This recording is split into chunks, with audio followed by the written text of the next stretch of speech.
cannelloni with roast butternut squash. All I did to the butternut was have it and season it with salt, pepper, a little nutmeg, and a little cinnamon.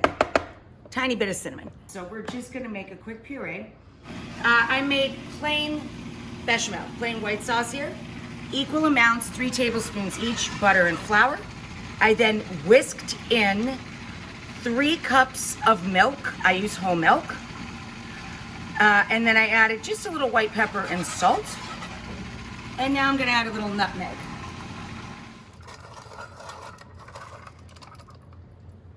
Now, let's walk through the other elements.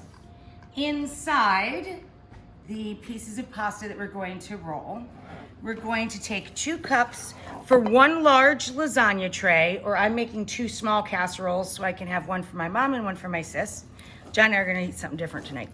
Anyway, we're going to use 2 cups of ricotta and 1 cup of diced mozzarella, which was about half of 1 ball.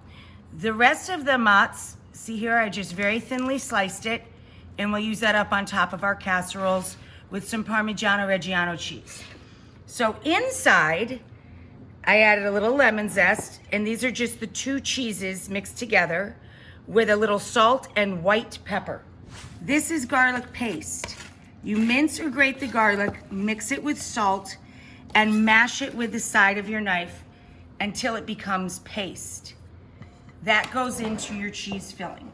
The last thing we need are our greens.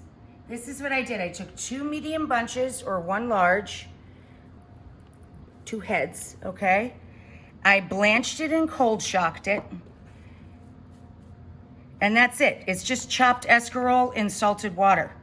I used the dish towel to wring out any excess liquid. I pre-cooked these pasta squares, which I buy online from D'Italia.com. I buy these little lasagna squares. Literally, it says lasagna sheets on the bag.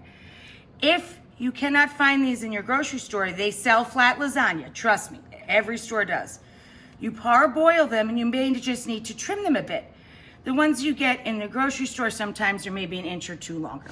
So here's our pureed butternut squash. On each one, to each piece of pasta, I then add a few scoops of the cheese with the mozzarella, the ricotta cheese and mozzarella combination with lemon zest and garlic.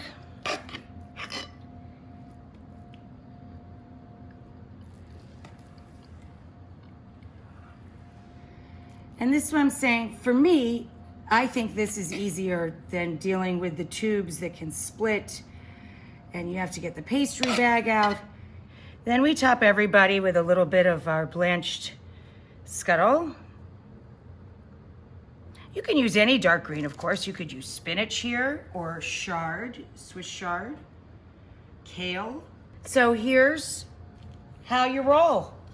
You literally just squish it together, roll it up, and put the seam side down into the sauce. It's okay if a little comes out the sides, who cares? It's delicious. You'll get it when you dish it up later.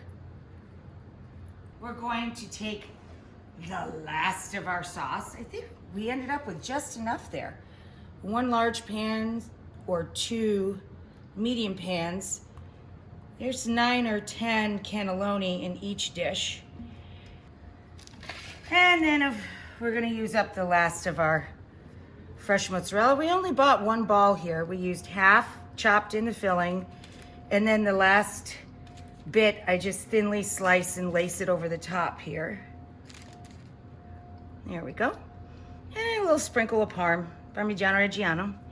And then you cook it covered to heat it through, although these are, you know, kind of room temp. They haven't been stored in the fridge for days, so that'll go quick. I put parchment first, you guys, so that it doesn't stick. Foil's over there. And then you top it with foil, heat it through till the sauce looks hot and bubbly.